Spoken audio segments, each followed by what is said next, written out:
Bienvenidos a Escuela Dominical, mis queridos hermanos. Ahora con un nuevo tiempo. La vez anterior vimos la introducción a los evangelios y ahora vamos específicamente a los evangelios, a los 4 principales evangelios. Vamos a comenzar con el evangelio de Mateo.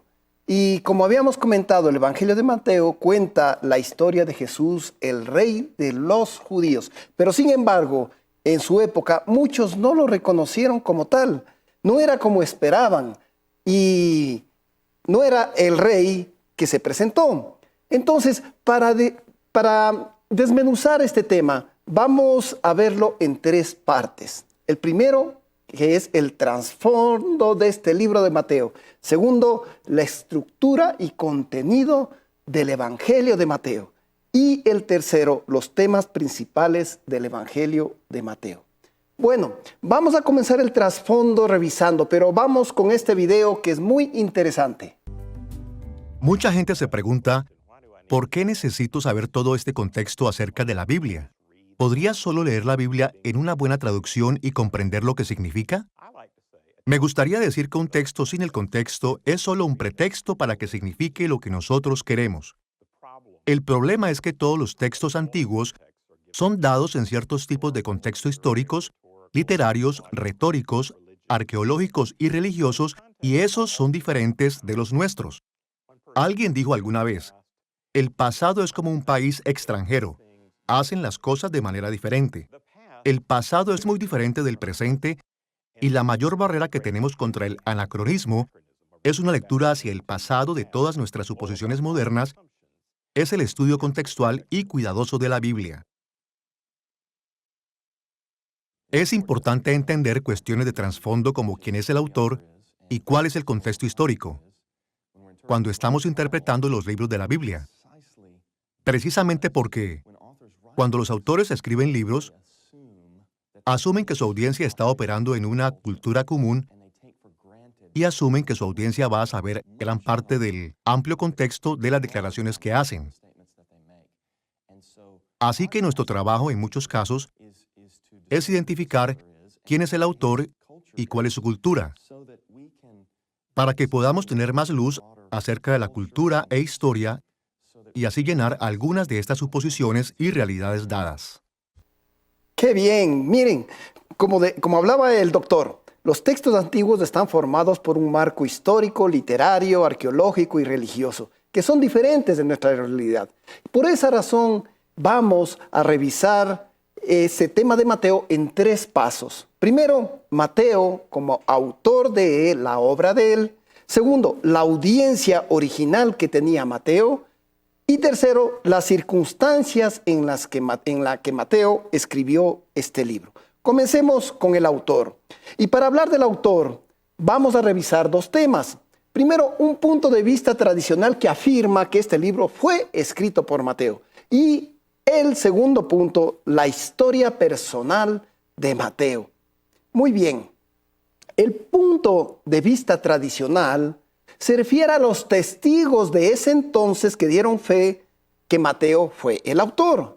Y tenemos algunos autores como Papías de Hierápolis, que vivió a fines del primer siglo y comienzos del segundo siglo. También tenemos Irineo de Lyon, que también por el año 180 después de Cristo, estamos hablando de los bisnietos que escribieron esto, da testimonio que este libro era escrito por Mateo.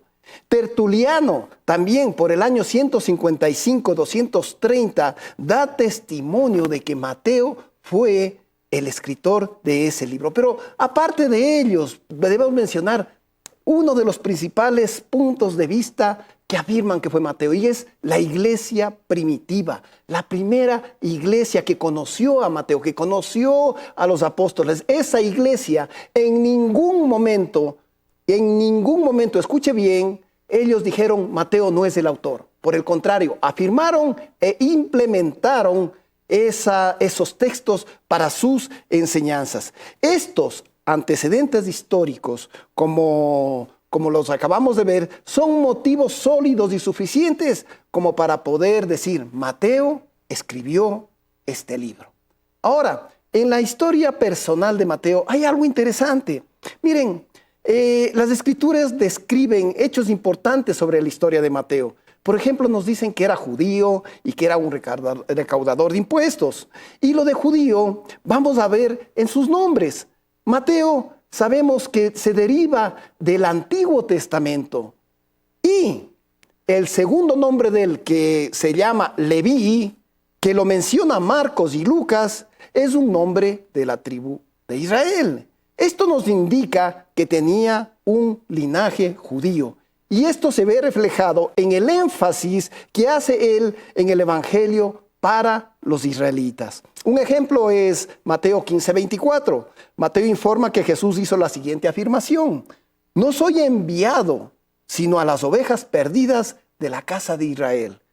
¿Qué estaba enfatizando Mateo con esto? Que había venido particularmente para el pueblo de Israel.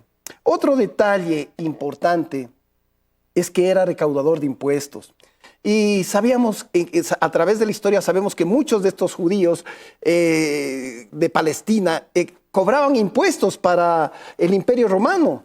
Y esta fama de extorsionadores y a veces ladrones que les decían, les hacía ver mal por sus compatriotas. ¿Por qué? Porque trabajaban para el Imperio Romano y obtenían ganancias a costa de sus compatriotas. Mateo registra esto en su capítulo 9, en el versículo 9 y 10. Y usted vaya anotando estos versículos para que vaya revisando después de que terminemos esto, para que usted tenga los argumentos necesarios. Miren, Mateo fue muy honesto en su descripción y admitió que era un pecador en los días de Jesús. Pero también hace algo grande. Admite su necesidad de perdón y admitió también el llamado que le había hecho el Mesías. Jesús lo había transformado de un siervo de Herodes, ¿a quién? A un siervo del reino de los cielos. Mateo destaca que Jesús fue un rey humilde y que demandó de sus seguidores humildad también. Así que, mis queridos hermanos, ya sabemos que Mateo era judío por esas cualidades de sus nombres. Muy bien, ahora, ¿a qué audiencia estaba dirigiendo su mensaje? Varios escritos de Mateo nos dejan ver que se dirigió a una audiencia cristiana de origen judío, ya lo dijimos. Y sabemos que Mateo es de los discípulos de los 4 evangelios, es el que más hizo referencia a los textos del Antiguo Testamento. Él resaltó que Jesús era el rey mesiánico que profetizó el Antiguo Testamento. Hay 2 aspectos fundamentales que Mateo escribe en cuanto a su audiencia judía. Una tiene que ver con la reverencia hacia Dios, que ellos lo tenían, los judíos tenían esta reverencia, y también se relaciona a otro que es las costumbres judías. Muy bien, 2 aspectos fundamentales que vamos a identificar que Mateo era judío y se dirigía a esa audiencia judía. Primero, en cuanto a la reverencia, Mateo rara vez, escuche bien, usa la frase reino de Dios. ¿Por qué hace esto?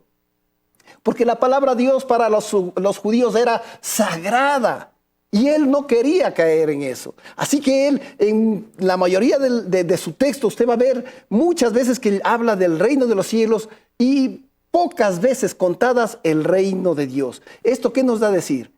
Que justamente estaba haciendo hincapié a esa formación espiritual que tenían los judíos en ese entonces en cuanto a Dios. Ahora, si usted quiere hacer una referencia, le voy a dar dos versículos de 2 discípulos para que usted lo pueda ver en su casa. Primero es Marcos 4, 30, 31. Usted anótelo ahí para que lo lean después y lo revise. Y Mateo 13, 31. Ahí usted va a revisar y va a encontrar que Mateo llamaba reino de los cielos y Marcos decía el reino de Dios. Muy bien. Ahora, en cuanto a las costumbres judías, ¿qué podemos ver aquí? En Mateo 15, 1, 2 se registra lo siguiente. Entonces se acercaron a Jesús ciertos escribas y fariseos de Jerusalén, diciendo, ¿por qué tus discípulos quebrantan la tradición de los ancianos? ¿Por qué no se lavan las manos cuando comen pan? Mateo no tiene necesidad cuando hace este detalle de dar explicaciones sobre esta costumbre judía. ¿Por qué? Porque estaba refiriéndose a una audiencia judía que conocía de estas costumbres. Entonces él no tiene que hacer este detalle de estar especificando. Por el contrario, podemos ver en Marcos, de este mismo relato que lo hace en el capítulo 7, de 1 a 5, se toma 3 versículos. ¿Para qué? Para detallar esta costumbre judía a su audiencia romana. Muy bien. Ahora hablemos de la ocasión. ¿Cuándo fue escrito? Y es interesante analizar el contexto histórico, gramatical, religioso y social de un texto, ya que nos permite comprender lo que el autor quiere decirnos. Por eso vamos a considerar en el Evangelio de Mateo 3 cosas fundamentales. Primero, la fecha de los escritos. Segundo, el lugar donde se encontraba el autor y la audiencia. Y tercero, el propósito por el cual Mateo escribió. En cuanto a la fecha, mire que Mateo fue un apóstol de Jesús. Y cuando estuvo con Jesús ya fue una persona adulta. Esto hablamos por el año 30 después de Cristo. Por lo tanto, si nos ponemos a hacer un poco de relación, la fecha más tardía que pudo haber escrito su evangelio es a fines del siglo, a fines del primer siglo, y eso suponiendo que vivió muchos años. Pero si hacemos referencia a que Mateo tomó el evangelio de Marcos como referencia para hacer sus escritos, tendríamos que estar hablando que fue por el año 60, 64 más o menos, que por esa fecha ya Marcos había escrito su libro. Pero tenemos otro dato adicional, y es que Mateo habla mucho del templo y de los saduceos. Miren, ¿por qué hace esto? Hace referencia a ellos porque se encontraba en ese entorno geográfico, se encontraba en esa ciudad. Pero ¿qué sucede? Que este templo fue destruido en el año 70 después de Cristo, lo que nos da los indicios de que Mateo escribió antes de eso. Entonces, con esto ya sabemos que Mateo, entre el año 50 al 70, perdón, desde el 60 al 70, pudo haber escrito este evangelio. Ahora, el lugar. ¿Dónde lo escribe Mateo? Palestina es una posibilidad, ya que fue el territorio tradicional de los judíos y allí se concentraban. Sin embargo, Siria también tuvo importantes agrupaciones judías. Hay un representante, el padre de la iglesia, que se llamaba el obispo Ignacio. Él era de Antioquía de Siria. Él es el primer padre de la iglesia que tuvo mucha relación con el evangelio de Mateo. Y por esta razón se argumenta que Mateo escribió para los creyentes de la iglesia de Antioquía de Siria. Ahora, cualquier región que tuviera una población judía dentro del Imperio Romano pudo haber sido la audiencia del evangelio de Mateo. Ahora, veamos cuál fue el propósito. Específicamente, Mateo escribió para los judíos cristianos, ya lo dijimos. Pero ¿con qué fin? El fin era animar la fe de estas personas que habían dejado el judaísmo para hacerse cristianos. ¿Qué sucede con ellos? Eran rechazados por las autoridades judías, eran rechazados por sus amigos y muchas veces rechazados por sus familiares. La persecución había llegado a ser un estilo de vida para estos pobres cristianos judíos. Pero leamos lo que nos dice Hechos 8:1. En aquel día hubo una gran persecución contra la iglesia que estaba en Jerusalén, y todos fueron esparcidos por la tierra de Judea y de Samaria, salvo los apóstoles. Mire, tenía que escribir algo Mateo para ellos. Tenía que decirles, miren, Jesús es el verdadero Mesías que había traído el reino de los cielos y que cumplía las profecías del Antiguo Testamento. Eso les estaba diciendo Mateo, animándoles. Por eso su evangelio tiene ese estilo de aliento, ese estilo de consuelo, ese estilo de reto, porque Jesús había traído el reino de los cielos de una manera distinta a la que muchos de ellos esperaban. Y es por esta razón que Mateo menciona con tanta frecuencia el término del reino de los cielos. Específicamente, 75 veces en su evangelio, contra las 111 veces que lo detallaron los 3 compañeros de él en sus evangelios. ¿Qué les parece? 75 veces solo de Mateo. Muy bien. Una vez que hemos visto esto, vamos a entrar en lo que es la estructura del evangelio y su contenido. Y escuche bien, ponga atención y si tiene ahí su cuadernito, anote esto que es muy importante.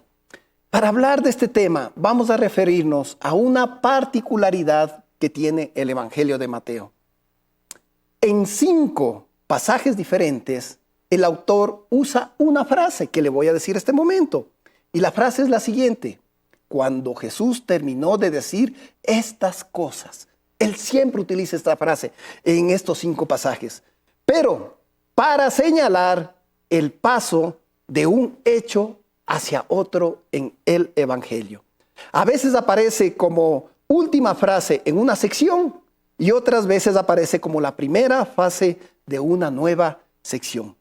Valiéndonos, escuche bien, de esta referencia, los estudiosos manifiestan que Mateo se divide en 7 secciones. 7 secciones, no se olvide. Conformadas de la siguiente manera. 5 secciones principales en donde podemos ver esta frase que les acabo de decir, en donde les voy a dar los versículos rápidamente. Está una sección está en Mateo 7:28, la otra está en 11:1, la otra está en 13:53, la otra está en 19:1 y la otra está en 26:1. Aparte de estas 5 secciones principales, cada una incluye una introducción y una conclusión. Allí tendríamos estas 7 secciones. Muy bien. ¿Cómo se clasifican estas secciones? Voy a hacerlo brevemente. Primero vemos una introducción que se habla de Jesús, el rey mesiánico. Después viene una sección que describe el evangelio del reino. Luego viene la segunda sección que habla de la expansión del reino. La tercera sección habla de las señales y parábolas del reino. La cuarta sección habla de la fe y la grandeza de Dios. La quinta habla de la oposición presente que enfrenta el reino y la victoria futura del reino de los cielos. Y finalmente, la conclusión que narra la muerte y resurrección del rey. Miren, en cada una de estas secciones, Mateo hace algo sorprendente. Describe la historia de Jesús, el rey mesiánico que trajo el reino de los cielos a la tierra. Ahora, analicemos esta parte de la introducción. Miren, esta parte de la introducción, Mateo la organiza de la siguiente manera. Habla de una genealogía y también habla de una narrativa de su infancia. Genealogía y narrativa de su infancia. Muy bien. La primera parte, Mateo 1:17, habla de esta genealogía. En el primer versículo, Mateo resume que Jesús es el rey mesiánico de Israel. Y lo resume de la siguiente manera. Mateo 1:1. Libro de la genealogía de Jesucristo, hijo de David, hijo de Abraham. Comienza con esto, dando justamente esa autoridad a Dios del hijo de Abraham y también que tenía el reinado de David. El primer segmento, vamos despacio. Mateo organiza la genealogía en 3 segmentos de 14 generaciones cada uno. Escuche bien. Primero había organizado toda su genealogía en la genealogía y en la parte narrativa de su infancia. Pero ahora Mateo organiza en 3 segmentos, cada segmento de 14 generaciones. El primer segmento habla del pacto de Dios con Abraham. El segundo segmento habla de la promesa de Dios por cumplir el pacto que hizo con Abraham al establecer la dinastía de David. ¿Para qué? Para siempre, porque a través de ella iba a venir Jesús. Y termina esta parte con la expulsión del pueblo de Dios por quebrantar el pacto. Segunda sección. Ahora vamos a la tercera. El segmento en esta parte, en cambio, abarca el exilio del pueblo de Israel hasta el nacimiento de Jesús. Mire que en la lista de ancestros de Jesús finaliza con algo interesante en Mateo 1:16, donde leemos las siguientes palabras. Jacob engendró a José, marido de María, de la cual nació Jesús, llamado el Cristo. De esta forma, escuche bien, Mateo prueba, escuche bien, que Jesús tenía derecho a acceder al trono de David. ¿Qué le parece esto? Esto no lo va a encontrar en ningún lado. Ahora, lo que sí vamos a ver, el tema de la narrativa en este momento de la infancia de Mateo, de la infancia de Jesús, que lo describe Mateo en su capítulo 1, versículo 18 al capítulo 2, versículo 23. Esta sección que habla de la narración de la infancia de Jesús es muy breve para Mateo. Comprende solamente de 31 versículos comparados con los 116 versículos que dedica el Evangelio de Lucas. Pero, ¿por qué? ¿Cómo escribe? Fue escrito justamente para llamar la atención sobre un hecho central. Y ese hecho central que quería resaltar Mateo era que Jesús era el Mesías que había llegado acá a la tierra. También explica que Jesús cumple las profecías mesiánicas del Antiguo Testamento. Y detalla que él no tuvo un padre humano, sino que era el Hijo de Dios. Algunos críticos del cristianismo discrepan en esta genealogía de Jesús, ya que no fue hijo de José. Pero conocemos que las genealogías bíblicas, como la de de Crónicas 1:9, en el linaje de los ancestros se consideraba a los hijos adoptivos. Qué interesante. Por eso, Jesús era el Hijo de Dios y su naturaleza divina le permitía cumplir directamente con el pacto de Dios. Por eso Dios envió a un Hijo perfecto para que fuera rey, con el fin de garantizar su pacto y que sus promesas se cumplan. Ahora, hasta aquí hemos visto la primera parte de lo que vamos a ver de Mateo. En la introducción de Mateo, vimos que presenta a un Jesús como el rey mesiánico, el hijo de David, que recibe las bendiciones de Dios a través que había Dios prometido a Abraham y también al pueblo de Israel. De esa forma, Mateo prepara su evangelio. Con esto le da forma. ¿A qué? A presentar las buenas noticias, que es el tema del resto del libro. Después de la introducción, como vimos, hay 5 divisiones literarias principales del Evangelio. Cada una se componía de 2 partes, como lo mencionamos. Una parte narrativa en la que Mateo describe lo que hizo Jesús, seguida de una parte discursiva donde Mateo relata lo que Jesús dijo.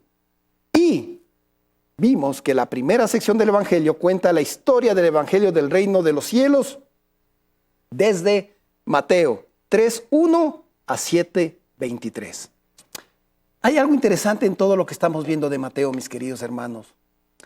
Y lo fundamental que podemos rescatar de todo esto, la parte medular, es lo que hizo Mateo. Al comienzo hablamos de que Mateo reconoció que era un pecador. Y segundo, incondicionalmente, después de reconocer que fue un pecador y que necesitaba perdón, siguió al Señor. Y mire cómo el Señor lo utilizó. Estamos viendo a un hombre con una concepción del reino de los cielos impresionante, que nos dice, miren, aquí están estas herramientas para que ustedes, mis hermanos, para que yo, para que todo el que necesite pueda encontrar y descubrir el reino de los cielos a través del Evangelio de Mateo. Gracias, mis queridos hermanos, muy amables.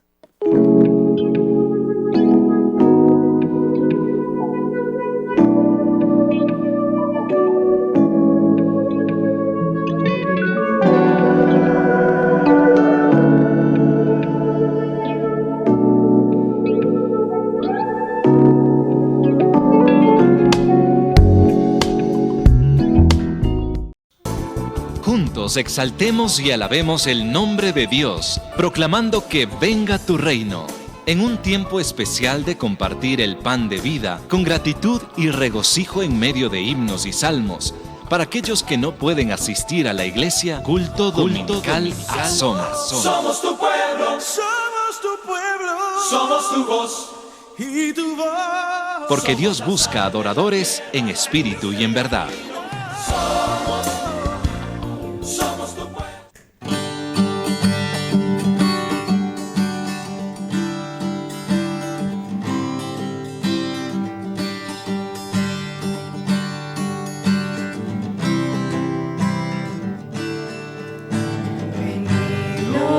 Glorificad a Dios, el Padre del Señor.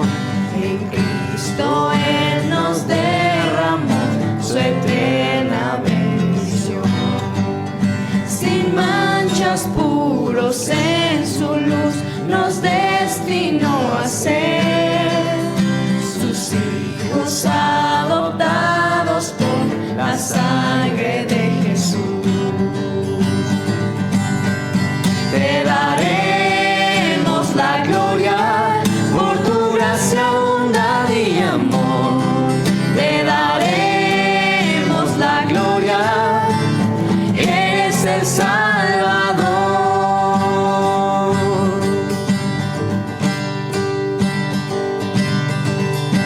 Venid, glorificad a Dios, que en Cristo gracia da. Lavadas nuestras culpas son, tenemos redención. En Él Dios ya nos reveló su eterna voluntad. Que sea Cristo el Señor, su plan se cumplirá.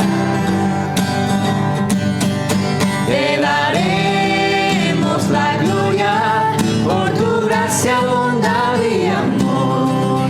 Te daremos la gloria, eres el Salvador.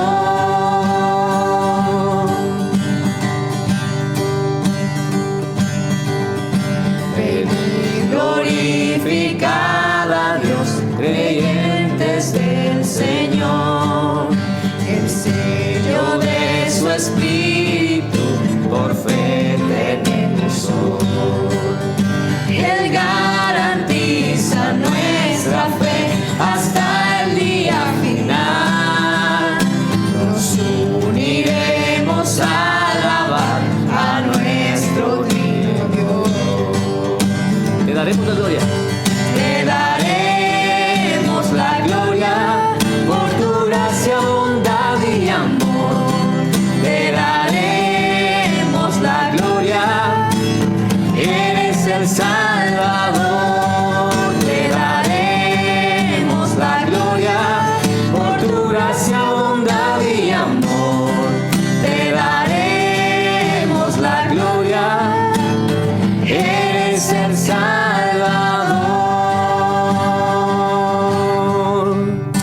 Así, de esta manera les damos la bienvenida, un abrazo fraterno a cada uno de aquellos hermanos, hermanas, amigos, amigas que están conectados a nuestro culto devocional Asoma. La Iglesia Bautista Familias Saludables desde Estrecha, un caluroso saludo y a la vez también un fraterno abrazo ahí calorcito para cada uno de ustedes. Hermanos amados, este día lo ha hecho el Señor y nos gozamos y nos alegramos en Él. Nos hemos congregado juntos para dar gloria a su santo nombre, porque Él es fiel, porque Él es digno, porque Él lo merece. nosotros como siervos suyos, como instrumentos en sus manos, anhelamos ser el día de hoy de gran bendición para sus vidas y por supuesto el Señor siempre lo ha sido. Queremos ir ahora al Salmo 32. Quisiera que me acompañe al Salmo 32 en este día precioso que el Señor nos ha dado.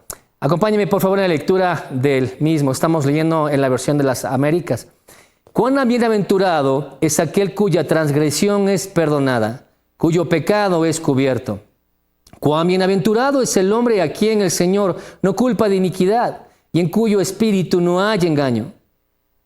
Mientras callé mi pecado, mi cuerpo se consumió, con mi gemir durante todo el día.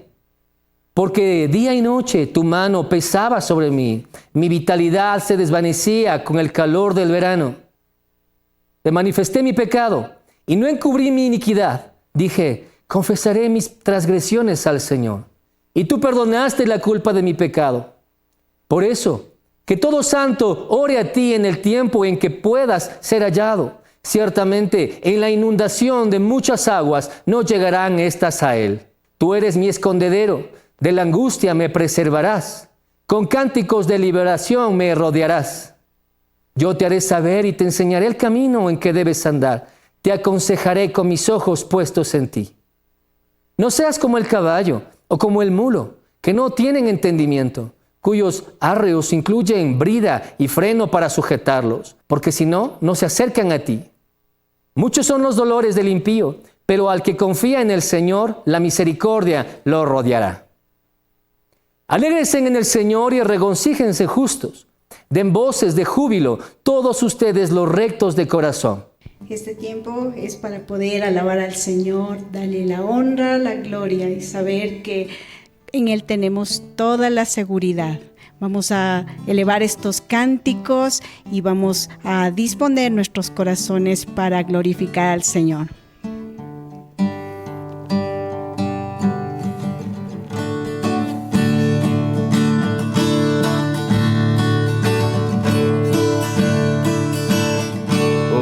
Encima del sol hay una vista real, de allí la vida se puede ver como es en verdad, una visión celestial de todo lo terrenal, toda la historia se ve a la luz de la eternidad.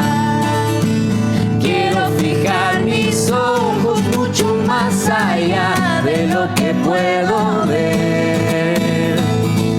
Miles de páginas me sirven de ventana para andar por fe.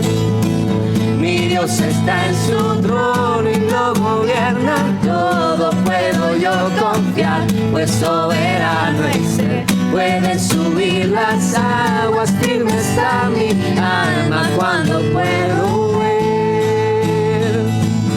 Por encima del sol se puede ver redención, todo lo viejo cambiando por una nueva creación, la más profunda aflicción luego se vuelve una nueva canción, cuando yo puedo un destello de la gloria de Dios. Quiero fijar mis ojos mucho más allá de lo que puedo ver.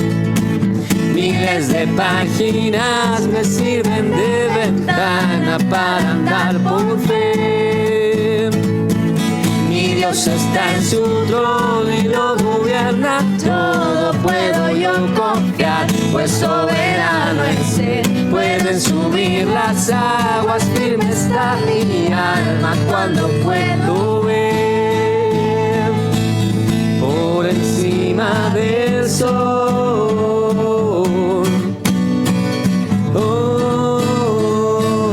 por encima del sol.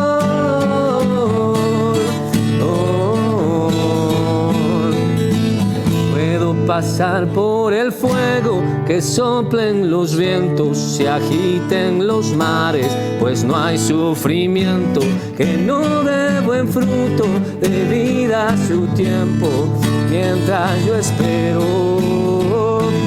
Puedo pasar por el fuego, que soplen los vientos, se agiten los mares, pues no hay sufrimiento que no dé buen fruto, de vida su tiempo, mientras yo espero. Mis ojos están por encima del sol.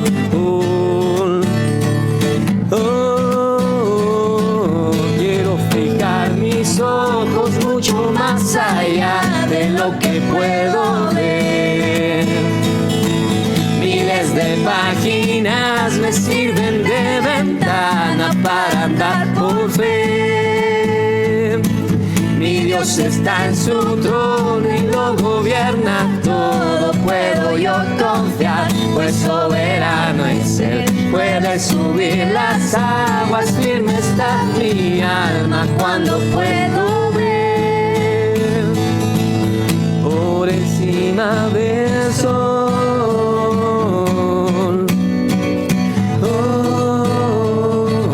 Por encima del sol.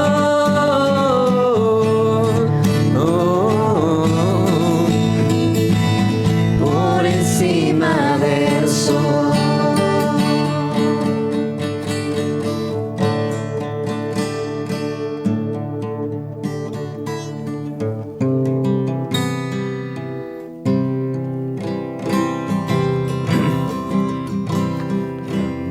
Mis pecados decide olvidar, lanzados al mar no los quiere contar. Él siendo omnisciente olvida mi error.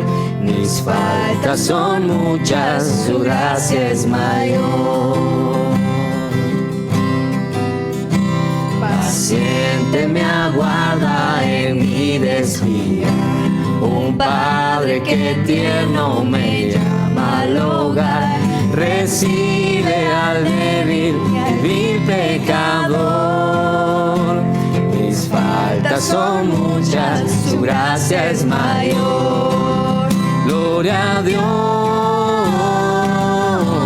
su gracia es mayor.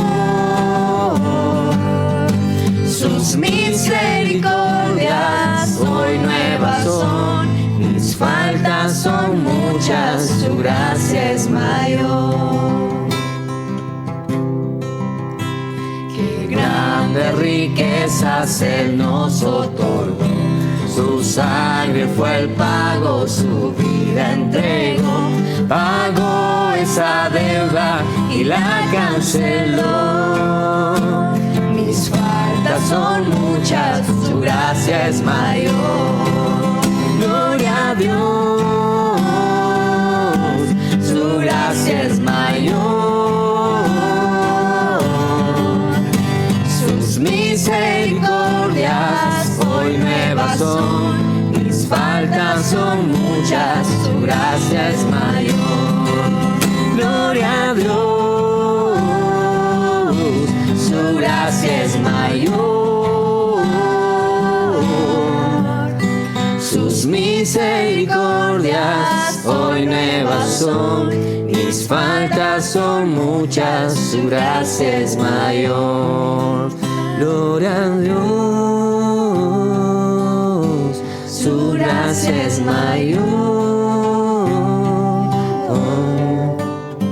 Sus misericordias hoy nuevas son, mis faltas son muchas, su gracia es mayor. Mis faltas son muchas, su gracia es mayor. Mis faltas son muchas, su gracia es mayor.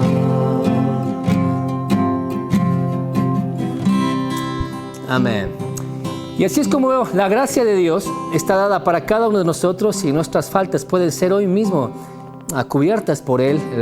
El sacrificio de Jesucristo no solamente fue dado para nuestros pecados pasados, aquellos presentes, sino también para aquellos futuros. Esto no significa tampoco que tengamos una libertad para pecar, sino realmente para confiar en que Él está haciendo una obra poderosa en nosotros y que debemos continuamente contemplar las cosas, como decíamos en la alabanza, por encima del sol. De esa misma forma, hermanos, por encima del sol queremos compartirle a usted que el compromiso que tenemos como canal cristiano es cumplir con el mandato de Dios en el Evangelio de Marcos, capítulo 16, versículo 15, que manifiesta: y les dijo, id por todo el mundo y predicad el Evangelio a toda criatura. Asomavisión es un canal que apunta al crecimiento espiritual de las personas a través de una programación sana, que transforma vidas y que hace que nuestro trabajo sea nuestro mejor testimonio. Es por eso que le invitamos para que usted pueda disponer su corazón. Dice la palabra que cada uno, de acuerdo al Señor haya puesto en su corazón, disponga este espacio para compartir de aquello que el Señor nos ha dado. Debemos entender entonces que la misión de Asomavisión seguirá avanzando, seguiremos recorriendo hasta el final de la tierra, también por medio de aquellas donaciones que se las expresan a través de estas ofrendas generosas para nuestro canal. Agradecemos grandemente al Señor y queremos orar brevemente por este tiempo también, porque el Señor sea proveyendo. Recuerde que aquella viuda que estuvo en el templo del Señor dio todo lo que tenía. Y no quiero decir en este momento como aquellos que mencionan que si usted da algo, el Señor le va a doblar el doble, sino realmente que el Señor conoce el corazón de cada uno de nosotros. Y si hubiese necesidad, también es un tiempo hoy para decirle al Señor: Señor, provéeme para que yo pueda ser generoso con tu obra. Padre Santo, gracias, Señor soberano, por la bendición, Señor amado, de poder dar, Señor. Gracias por darnos la capacidad, Señor, de poder entender que el recurso, Señor, que nosotros invertimos en el reino constantemente se está multiplicando en vidas que llegan a conocerle, Señor, en materiales que pueden ser entregados en campo, Padre, en tiempo que se dispone de los misioneros, misioneras. Papito, todo esto con tal de cumplir con ese gran mandato que usted nos ha dado, Señor, de ir y predicar el Evangelio a toda criatura. Oramos, Padre Santo, por aquellos hermanos, hermanas, esas manos generosas, mi Dios, que han dispuesto su corazón a apoyar, Señor, ser instrumentos suyos para continuar haciendo esta obra maravillosa. Gracias por Asomavisión, Señor, por los recursos que llegan acá, Padre Santo, para administrarlos de la mejor forma. Y gracias también, Señor, por aquellos que en el día de hoy, Papito, no podemos, Señor, entregar algo hacia usted, Padre, a causa de nuestra economía, a causa de nuestras realidades, mi amado Padre, pero oramos para que pronto, Señor, podamos entender, crecer en sabiduría y de esta forma, mi Dios soberano, nuestra obediencia no solamente vaya, Papito, de la mano en nuestro corazón, sino también, Señor, en aquel bolsillo que entrega, Papito, aquello que le pertenece y aquello que se usa para la obra del Evangelio. Gracias, mi Rey soberano, por proveer abundantemente en todo sentido, Señor, para que de esta forma también seamos generosos en la forma en la que damos. En Cristo Jesús oramos agradecidos. Amén y amén.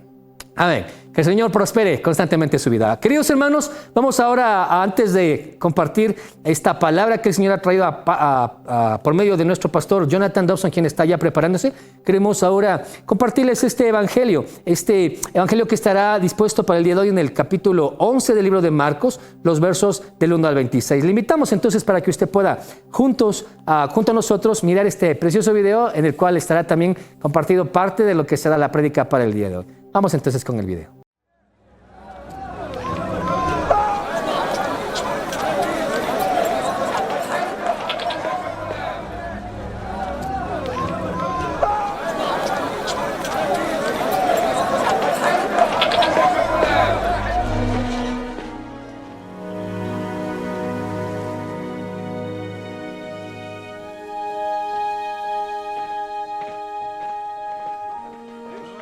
Cuando se acercaban a Jerusalén y llegaron a Betfagé y a Betania, junto al monte de los Olivos, Jesús envió a 2 de sus discípulos con este encargo: vayan a la aldea que tienen enfrente.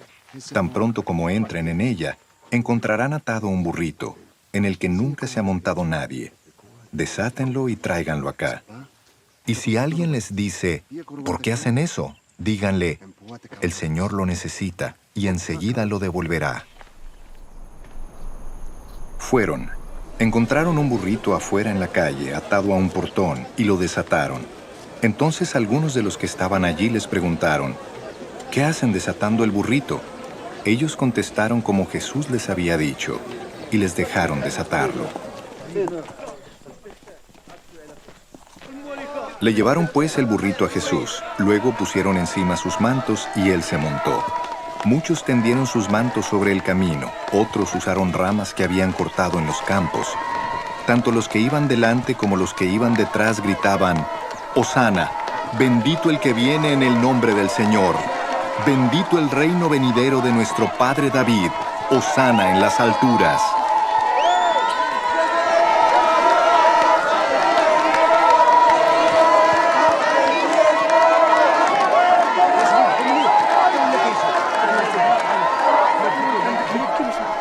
Jesús entró en Jerusalén y fue al templo. Después de observarlo todo, como ya era tarde, salió para Betania con los 12.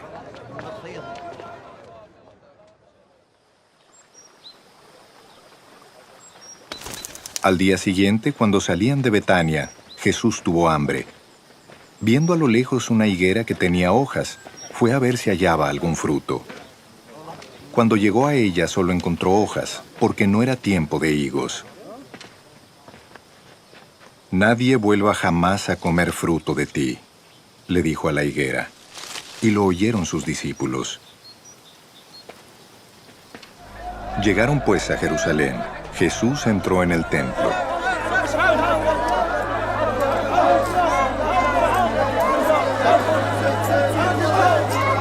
Y comenzó a echar de allí a los que compraban y vendían.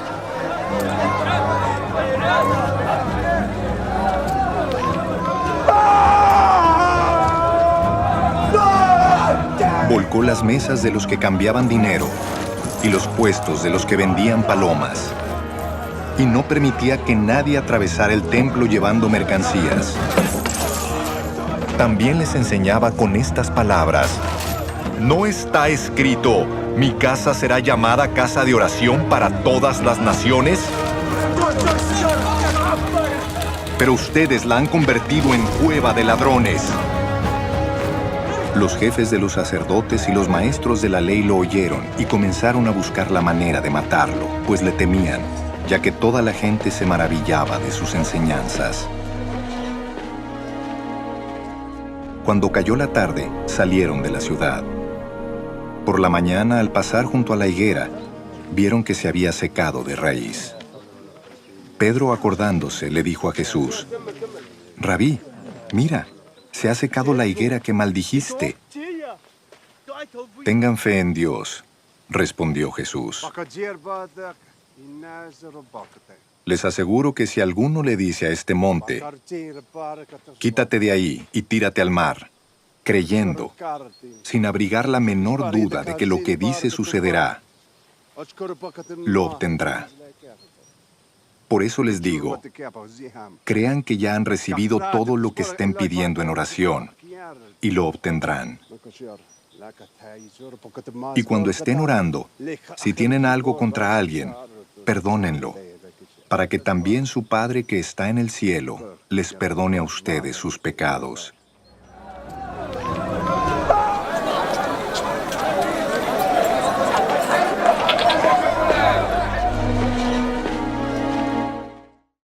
Un saludo fraternal a todos los que nos acompañan en este tiempo de rendirle culto a nuestro Señor y Dios. Y saludos a todos ustedes en el nombre de Jesucristo. Y hoy, como ustedes habrán podido ver en la lectura de Marcos 11, se trata de la entrada triunfal de Cristo en Jerusalén. Y se trata también de dos objetos, bueno, un animal y un objeto, un pollino y una higuera. Los evangélicos no somos muy dados a seguir un calendario eclesiástico. No pensamos que algunas fechas son más santas que otras, pero la llamada Semana Santa trata de estos días, estos últimos días de la vida de nuestro Señor Jesucristo en esta tierra. Y Jesús sí tuvo un calendario bien marcado. Sabía lo que le esperaba e iba intencionadamente hacia esa meta. Y los evangelios, especialmente en el caso de Marcos, destaca ese movimiento intencionado de Jesús hacia su muerte. Es como si Jesús llegase a un empalme, ¿no? A una bifurcación en la carretera, y salen dos caminos. Y la señal para uno dice: a Jerusalén. Y este es el camino. que escoge el Señor. Así que les invito a acompañar a Marcos y a Jesús y a un servidor en ese camino durante esta exposición. Voy a dividir el pasaje en dos partes. Vamos a ver primeramente precisamente ese destino de Jerusalén y después vamos a ver la autoridad de Jesús en cada aspecto de este desenlace de su ministerio. La primera parte tiene que ver con esa entrada triunfal en el pollino y la segunda en ese curioso evento de la higuera. Y nuestro pasaje relata en los versículos del 1 al 11 y a continuación del 15 al 19 la entrada triunfal de Jesús en la ciudad, el lugar principal para los judíos, esa ciudad conquistada por el rey David, donde se había construido el templo, también el lugar donde antes de existir la ciudad, donde Abraham había estado a punto de sacrificar a su propio hijo Isaac, y donde pocos días después de los eventos de nuestro pasaje, el Hijo de Dios sí sería sacrificado, sin sustituto, por serlo Él, por amor a nosotros, así pagando el precio de nuestra desobediencia. Así que a diferencia de algunos cristianos, no pienso que Jerusalén tenga necesariamente un gran significado, pero sí tiene un gran historial para nosotros. Y su importancia, al igual que otros lugares y otros personajes de la Biblia, es que es una sombra de algo muchísimo más brillante por venir. En su caso, la Jerusalén celestial. Y apunta lo uno a lo otro. Igual que el templo físico, ese imponente edificio que los discípulos señalaron a Jesús.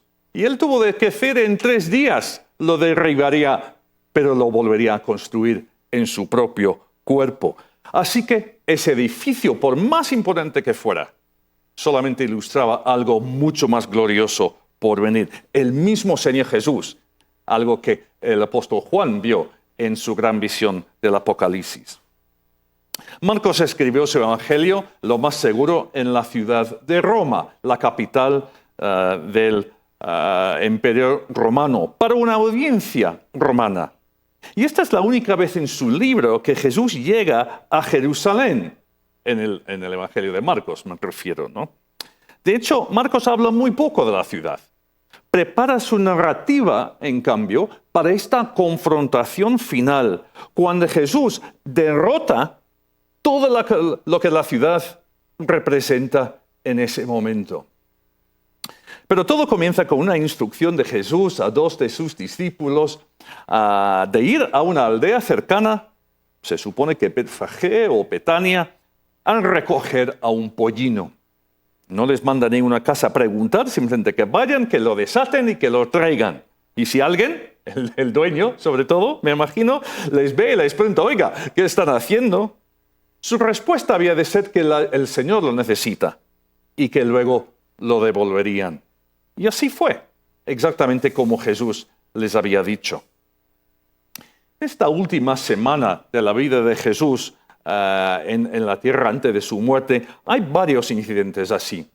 Detalles que no parecen muy significantes, pero que demuestran la autoridad absoluta de Jesús, su conocimiento sobrenatural, su control sobre todos los eventos. Los discípulos entenderían algunas de esas cosas después, viendo que Jesús había cumplido las Escrituras. Pero creo que es posible que Jesús les dejara un recuerdo de su victoria. Porque su muerte en la cruz no fue una derrota, como podría haber parecido, y tal vez en un principio como pensaron los discípulos. Pero cuando Marcos y otros llegaron a escribir sobre estos acontecimientos, notaron una serie de cosas que demuestran claramente que la persona que tiene el verdadero control sobre todo este proceso, el arresto, la tortura, la crucifixión, no es Pilato, que es manipulado por los judíos y por miedo finalmente firma la orden de ejecución. Pero tampoco son los líderes religiosos judíos, que ni siquiera pueden hacer que sus falsos testigos se pongan de acuerdo en el juicio de Jesús. Y por último, tampoco es Satanás, que seguramente piensa que en ese momento se está frotando las manos pensando que su momento de triunfo llegaba. No. La persona que tiene la autoridad absoluta, el control total en estos momentos es el mismo Jesús, que sabe perfectamente lo que está pasando, por qué lo está pasando y cómo todo iba a terminar. Ya había anunciado varias veces a sus discípulos que era necesario que el Hijo del Hombre padeciese mucho y fuera desechado por los ancianos, por los principales sacerdotes y por los escribas, y que fuese muerto, pero que después resucitaría al tercer día.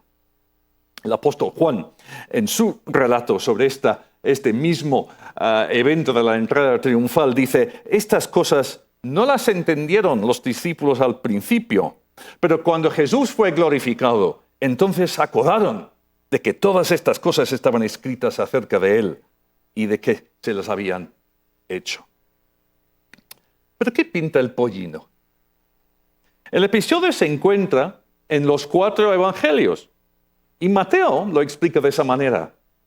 Dice: todo esto aconteció para que se cumpliese lo dicho por el profeta, cuando dijo: decid a la hija de Sión, he aquí, tu rey viene a ti, manso y sentado sobre una asna, sobre un pollino, hijo de animal de carga. El profeta Zacarías había dado a sus oyentes, varios siglos atrás, un mensaje de gran esperanza. Dijo: alégrate mucho, hija de Sión, da voces de júbilo, hija de Jerusalén. He aquí, tu rey vendrá a ti, justo y salvador, humilde, y cabalgando sobre un asno, sobre un pollino, hijo de asna. Es curioso cómo ocurren estas cosas, pero hoy por hoy no creo que Zacarías sea uno de los profetas más conocidos, ¿verdad? Si yo les preguntara cuáles son sus profetas favoritos o los profetas que más ha leído o de que más sabe, dudo que muchos mencionasen a Zacarías. Sin embargo, es el profeta del Antiguo Testamento más citado en las narrativas de la pasión de Jesús. Pues bien, escribe a un pueblo bajo el yugo de otro país, de los romanos, y anuncia que la llegada de su propio rey. Un rey para Israel. ¿Y qué rey? Justo, salvador y humilde. Todo lo contrario de los reyes rapaces, violentos y avariciosos del mundo en que vivían. ¿Qué les parece la idea? Sin insultar a nadie, por supuesto, pero ¿qué les parece la idea de un presidente de Ecuador justo, humilde y que salvaba a su pueblo de todos sus males? Pues no hay que buscar a un presidente así, porque lo tenemos en el Rey de Reyes y el Señor de Señores, que es Jesucristo. Sentado sobre un pollino, no un gran caballo blanco. Eso ya vendrá cuando viene por segunda vez así. Pero cuidado con esto. El asno en el Antiguo Testamento sí era un animal relacionado con la realeza. Cuando Salomón fue coronado como rey, estaba también sentado sobre uno. La diferencia es el motivo. Jesús entró en Jerusalén como rey, pero un rey que venía en paz, no en juicio. En vez de llegar el presidente de visita oficial en la cabalgata de carros blindados, imagínalo bajando de un autobús metropolitano. ¡Esto es nuestro rey! El que entró en el mundo de forma humilde. El que se identificó con la humanidad caída en todo pero sin pecar. El que dio su vida en rescate por muchos. Y el que entró en Jerusalén sentado en un pollino. ¿Este es su rey? ¿Mi rey? Jesucristo. No hay, nunca ha habido, ni jamás habrá otro como Él. Pero no nos equivoquemos. Estar en un pollino no es una señal de debilidad, ni señal de negar su título real. Y la gente lo sabe, como podemos ver. Porque eran los reyes conquistadores que entraban en las ciudades a caballo. Y la humildad de Cristo se demuestra por medio de su misericordia. Pudo haber entrado así, Eso es lo que les merecía. Y un día sí entrará en nuestro mundo como conquistador, reclamándola para Dios. Pero en ese momento su propósito era mucho más grande, dar su vida para millones y millones de personas de todo el mundo, de toda la historia, todos los que creyésemos en Él. Así que viene en paz. Luego diría a Pilato que si su reino fuese de ese mundo, sus seguidores lucharían, pero no es así. Cuando le arrestan en Getsemaní y Pedro saca la espada para defenderlo, Jesús dice, ¿acaso piensas que no puedo ahora orar a mi Padre y que Él no me daría más de 12 legiones de ángeles? No es por falta de fuerza que Jesús venga en paz a su muerte, es por obediencia a su Padre Celestial. Ahora, un día cuando Jesús volverá, y esta vez sí, con las legiones de los ángeles para poner fin a todos sus enemigos, entonces todos verán esa cara conquistadora suya. Pero primero tuvo que ganar Jesús la victoria en la cruz. Así que, con la multitud que ahí estaba, elevemos el grito, ¡viva al Rey! Era una gran escena, al ser aclamado por las gentes de tal magnitud que los líderes religiosos judíos pensaban que habían perdido la batalla para deshacerse de Jesús, porque todos iban detrás de él. El Señor sabía que no era así, que la gente pronto le abandonaría, pero por ahora tiende sus mantos por el camino, cortan ramas de los árboles y gritan, ¡Hosana! Bendito el que viene en el nombre del Señor. Bendito el reino de nuestro Padre David que viene. ¡Hosana en las alturas! Y finalmente, en un acto público, la gente reconoce que aquí está el Mesías. Ese secreto mesiánico, desvelado poco a poco por todo el ministerio público, por la vida de Jesús, cuando solo se revelaba a los que le preguntaban, ahora por primera vez se declara abiertamente. Es posible que la mayoría estén gritando, pues simplemente por estar en la multitud, o algunos de ellos son los que le han acompañado en su viaje desde Jericó, tal vez algunos incluso de Galilea. ¿Pero qué es lo que se expresaban? Hosana era un grito de alabanza, se encuentra en el Salmo 118. El último salmo que fue recitado en las fiestas principales de Jerusalén. Se expande el saludo para hablar no de su persona, sino de su reino. ¿Se acuerdan del principio del ministerio de Jesús? En Marcos 1 dice, después que Juan fue encarcelado, es decir, Juan el Bautista, Jesús vino a Galilea predicando el evangelio del reino de Dios, diciendo, el tiempo se ha cumplido y el reino de Dios se ha acercado. Arrepentíos y creed en el Evangelio. Así que es posible que la gente, o algunas personas dentro de esa muchedumbre, pensaran en un reino político, nacional, independiente. Pero Jesús ofrece mucho más que eso. El rey de los judíos, título que jugaría un papel importante en su juicio y después que aparecería en la cruz con él, es el príncipe de paz para los que creen, pero es el conquistador y juez para los que no. Y esto nos lleva a saltar por un momento para ver la purificación del templo a partir del versículo 15. Jesús echó fuera, como seguramente ustedes saben, a los que vendían y compraban en el templo, acusándoles de haber convertido la casa de su padre, la casa de oración, en una cueva de ladrones. Pero nadie se atreve a meterse con él. En parte supongo porque un buen grupo de sus seguidores la acompaña o porque el poder del Espíritu había venido sobre él. Nos dice que los líderes religiosos lo querían matar, pero también que le tenían miedo. Pero al pueblo les encantaba escucharle.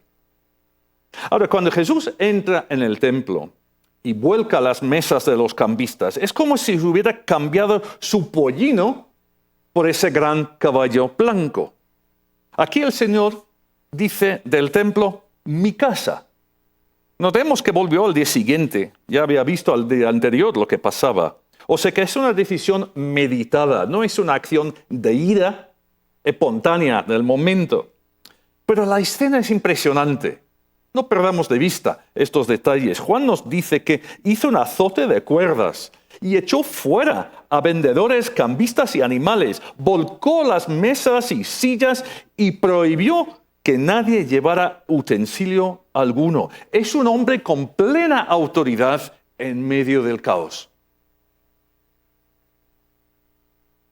¿Es este el Jesús a quien ora usted? ¿El Jesús que conoce? Sé que es solamente un aspecto de su carácter, pero sí es un aspecto. Y no pecó. Una explicación en cuanto a qué es lo que ocurría. No es que los cambistas defraudasen a los adoradores, aunque es posible que lo hicieran, claro. Tampoco estaba prohibido vender animales para los sacrificios. Si alguien venía de lejos, era mucho más cómodo comprarlo en Jerusalén que traer una oveja a cientos de kilómetros, evidentemente. Y encima de todo eso, el impuesto que se tenía que pagar en el templo, solamente aceptaban la moneda local. Por eso era necesario que muchos peregrinos lo cambiasen. ¿Cuál era el problema entonces? Que lo habían llevado dentro del templo, a la casa de oración. La había convertido en casa de negocio. Ese patio que estaba preparado para que los gentiles conversos pudiesen entrar, solamente podrían entrar en esa parte. Y el celo del Hijo de Dios para su Padre lo llevó a hacer esta limpieza, a abrir de nuevo su casa a los verdaderos adoradores suyos. Y no nos debe de sorprender que estamos otra vez con los profetas. Malaquías en este caso dice, vendrá súbitamente a su templo el Señor. ¿Quién podrá estar en pie cuando Él se manifieste? Porque Él es como fuego purificador. O Zacarías, de nuevo, no habrá en aquel día más mercader en la casa de Jehová de los ejércitos. O sea que la purificación del templo es una señal de la llegada del Mesías. Y también un reto en cuanto a la adoración. ¿A quién estamos adorando hoy en día? ¿Al Jesús purificador? ¿O a un Jesús domesticado, modificado, más suave? ¿Hay amor en Jesús? Claro que sí. Pero también hay fuego. Hay ira santa y juicio contra los que no le reconocen. Y en cuanto al templo, pues a los pocos días de este evento, ya no sería necesario nunca más, porque Jesús iba a dar su vida como sacrificio para acabar con todo el ritual del templo. Y ese velo se rasgaría de arriba abajo, ¿no? Así, en el templo, de una vez por todas. Y Él es el nuevo templo. Pero no podemos terminar sin mirar la otra parte. Esa higuera. ¿No les encanta cuando encuentran algo difícil en la Biblia que les hace de parar y pensar? ¿No? Bueno, en mi caso sí. Porque aquí, después de su entrada triunfal a Jerusalén, salen a Betania, un pueblo cercano, a pasar la noche, lo más probable, con sus amigos Lázaro, que había resucitado, María y Marta. A la mañana siguiente salen para volver a Jerusalén y Jesús tiene hambre. Y ve de lejos una higuera y se acerca para ver si hay algo para comer, pero no lo hay porque no da tiempo de higos. Así que maldice la higuera, diciendo, nunca jamás coma nadie fruto de ti. Yo no sé lo que pensarían los discípulos en ese momento. ¿Por qué está Jesús hablando con una higuera? ¿Y por qué lo está maldiciendo encima? Y si no fuera Jesús, sino otra persona que lo dijera, pensaríamos, bueno, que estaría de mal humor. Y también que fuera injusto. No es la culpa de la higuera que no tenga higos fuera de temporada. Bueno, de momento ahí se queda. Marcos relata después lo que hemos comentado, la purificación del templo. Y luego en el versículo 20 volvemos a la higuera. Y dice, se había secado desde las raíces. ¿Se acuerdan ustedes de la escena al final del libro de Jonás? había predicado en la ciudad de Nínive y después acampó hacia el oriente de la ciudad y se hizo allí una enramada y se sentó debajo de ella a la sombra hasta ver qué acontecería en la ciudad. Y preparó Jehová Dios una calabacera, la cual creció sobre Jonás para que hiciese sombra sobre su cabeza y le librase de su malestar. Y Jonás se alegró grandemente por la calabacera. Pero al venir el alba del día siguiente, Dios preparó un gusano, el cual hirió la calabacera y se secó. Ambos incidentes, el de Jonás y el de Jesús, demuestran la autoridad de Dios sobre la creación. Dios enseñó a Jonás una lección en cuanto a su compasión, más bien su falta de compasión, hacia el extranjero. Y ahora con la higuera, Jesús enseña a sus discípulos una lección sobre su nación. Más de una vez en la Biblia, Israel es comparado con una higuera. Esta higuera, como vemos en el versículo 13, tenía hojas, pero no tenía higos. Y Jesús hizo que se secara. Israel, pues de la misma manera que los mercaderes y los cambistas fueron echados del templo, los líderes religiosos judíos también serían echados con ellos. El templo sería destruido por los romanos y el evangelio, rechazado por ellos, sería a los gentiles. Y la higuera es una figura de un Israel sin fe. Pero aquí la lección para nosotros y también para los discípulos. Para los que sí tienen fe, todo es posible. No para hacer milagros, ya sé que habla de mover montañas cogiéndole un roco y dejándole en la costa, por ejemplo, algo por el estilo. Sería un poco caótico, ¿no? Si cada uno de nosotros cogiésemos un volcán y lo lleváramos a otra parte de Ecuador, imagínese. Pero más bien es la fe de cumplir la misión y el llamado que el Señor nos ha encomendado. La oración es un arma poderosa, siempre y cuando se acompañe de fe, y como dicen aquí los versículos 25 y 26, el perdón. Orar sin creer no tiene valor, pero tampoco el orar sin perdonar a otros. Así que hemos emprendido nuestro camino hacia Jerusalén y la cruz. Hoy no lo vamos a terminar, pero hemos llegado con Jesús a la ciudad y seguramente nos gusta imaginarnos entre ese público que le aclamaba y lavaba con mantos y ramos de los árboles. Nuestro Rey ha venido. Hemos estado tal vez en nuestra imaginación al lado de los discípulos cuando Jesús ha maldecido la higuera y nos ha dejado algo perplejo. Hemos visto la ira de Jesús como nunca antes en el templo al echar a los cambistas y demás. Pero luego hemos pasado otra vez por la higuera, ya secada, y hemos escuchado la respuesta de Jesús. Tened fe en Dios. El templo iba a desaparecer. Tantas cosas que les eran familiares a los discípulos, y por eso Jesús les anima a estar firmes en la oración, por medio de la fe y del perdón, unos a otros. Y con eso tendrán suficiente para hacer lo que el Señor les llamaba a hacer. Y Jesús, a muy pocos días de su muerte, demuestra un control absoluto de los hechos. Y en nuestras vidas, ¿no hará lo mismo? El príncipe de paz en el pollino, el rey de reyes haciendo su entrada triunfal, el creador que habla y que se hizo, que habla otra vez y se seca, el Señor de señores que un día volverá en ese gran caballo blanco a poner fin a este mundo para inaugurar su reino eterno con su pueblo. Confiemos en Él. En el versículo 27 no hemos llegado allí, pero vuelven a entrar en la ciudad una vez más, donde todo el mundo está hablando de los hechos en el templo.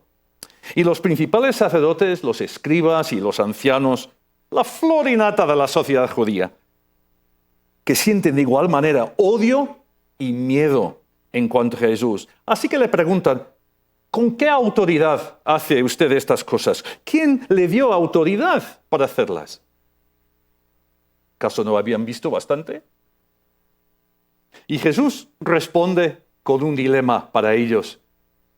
Y hoy les dejo también con este dilema, con esta pregunta. El ministerio de Juan el Bautista. ¿Ministerio genuino de Dios o falso? Todo el mundo lo tenía a Juan por profeta. No pueden decir que no. Pero si dicen que sí, Jesús les va a decir, entonces, ¿por qué no lo creen? Porque si creen a Juan, el que había anunciado la llegada del Mesías, cuando vio pasar a Jesús y dice, he aquí el Cordero de Dios que quita los pecados del mundo, tendrían que creer también en Jesús, ¿verdad? Entonces, si Juan es auténtico, también lo es Jesús. Así que dice que no lo saben. Pero un momento, son los líderes espirituales del pueblo. Y si no lo saben ellos, ¿cómo van a enseñar al pueblo? La higuera secada, ilustrada de nuevo. Descansemos en la autoridad de Jesús, tengamos fe en Él y oremos con fe. No dejemos de enseñar esta sana palabra del Señor Jesucristo, ni al contemplar a nuestro Rey sentado en el pollino, pero sin olvidar que la próxima vez vendrá como conquistador, juez y también como Salvador. A Él sea toda la gloria. Amén.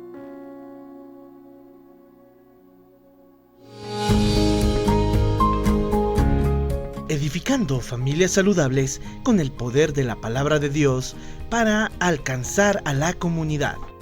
Les invitamos a formar parte de nuestras áreas ministeriales en misiones, alabanza, damas, varones, niños y jóvenes. Visítenos en Los Mastodontes Carcelén o si usted prefiere llámenos al 2477-097. Iglesia Bautista Familias Saludables. Gran bendición, hermanos, hermanas, haber compartido este tiempo maravilloso. Gracias al Señor por su preciosa palabra que siempre, como dice ella mismo, cumplirá su fruto. Nunca caerá vacía en nuestros corazones. Anhelamos que todo aquello que el pastor ha compartido sea de gran edificación para usted y, por supuesto, para la toma de decisiones en su vida, en su familia, en cada una de las cosas que son importantes. Queremos también mencionarle que la Iglesia Bautista Familias Saludables agradece grandemente a Soma Visión, también a usted por este espacio de compartir juntos. Sabemos que algún día estaremos allá en la gloria juntos para estar con el Señor a la eternidad entera. Pero mientras estamos acá queremos decirle que si usted conoce gente que esté por la zona de Carcelén, pues estamos para poder recibirlos. Es una iglesia familiar, es una iglesia que tiene su propósito de continuar edificando a familias saludables por medio de la palabra de Dios para de esta forma alcanzar a la comunidad. Gracias una vez más al Señor por la oportunidad de poder servirle y pues pasamos a nuestro pastor con la bendición final y luego un cántico que compartiremos juntos. Después de su resurrección, Jesús se acercó a sus discípulos y les dijo: toda potestad me es dada en el cielo y en la tierra. Por tanto, id y haced discípulos a todas las naciones, bautizándolos en el nombre del Padre y del Hijo y del Espíritu Santo, enseñándoles que guarden todas las cosas que os he mandado. Y he aquí, yo estoy con vosotros todos los días, hasta el fin del mundo. Que así sea. Que Dios les bendiga grandemente. Amén. Si me acechas, Satanás, y desmayo en mi interior, si me cubre oscuridad y me agobia el temor, en silencio esperaré, confiaré en ti, Señor.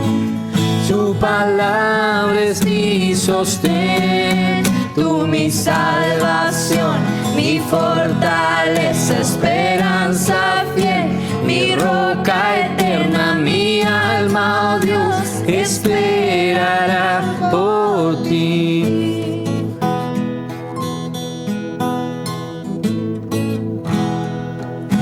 Mi escudo y protección en peligro y tempestad, si prospera el pecador, como un soplo pasará.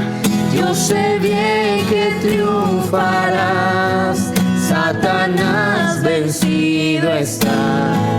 Tu poder me guardará, tú mi salvación, mi fortaleza, esperanza fiel y roca eterna. Mi alma, oh Dios, esperará por ti. En mi soledad, tú mi consuelo, refugio fiel, mi fundamento. Mi alma, oh Dios, esperará por ti.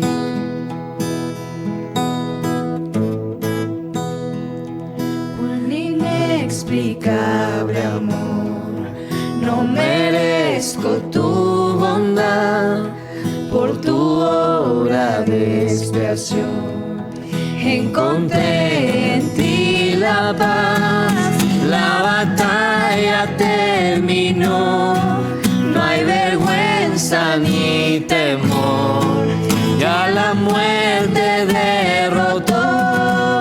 Tú mi salvación, mi fortaleza, esperanza fiel y roca eterna. Mi alma, oh Dios, esperará por ti. En mi soledad, tú mi consuelo, refugio fiel, mi fundamento. Mi alma, oh Dios, esperará por ti.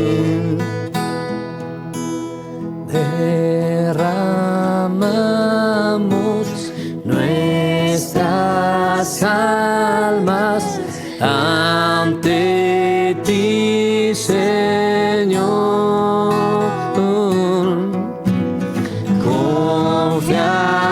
Confiaremos en tu gracia, nuestro Salvador. Derramamos nuestras almas ante ti, Señor.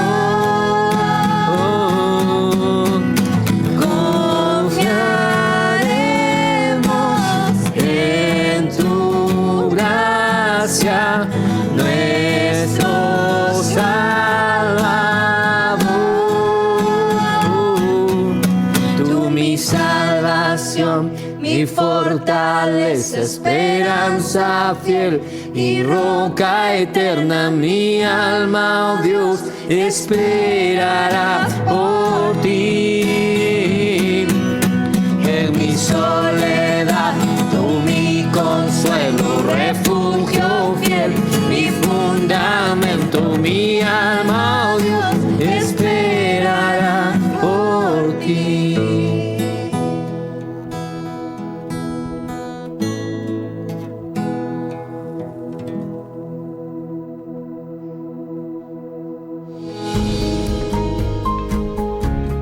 Edificando familias saludables con el poder de la palabra de Dios para alcanzar a la comunidad. Les invitamos a formar parte de nuestras áreas ministeriales en misiones, alabanza, damas, varones, niños y jóvenes. Visítenos en Los Mastodontes Carcelén o si usted prefiere llámenos al 2477-097. Iglesia Bautista Familias Saludables. Juntos exaltemos y alabemos el nombre de Dios, proclamando que venga tu reino. En un tiempo especial de compartir el pan de vida, con gratitud y regocijo en medio de himnos y salmos, para aquellos que no pueden asistir a la iglesia, culto dominical Asoma. Somos tu pueblo, somos tu pueblo, somos tu voz y tu voz. Porque Dios busca adoradores en espíritu y en verdad. Somos tu pueblo.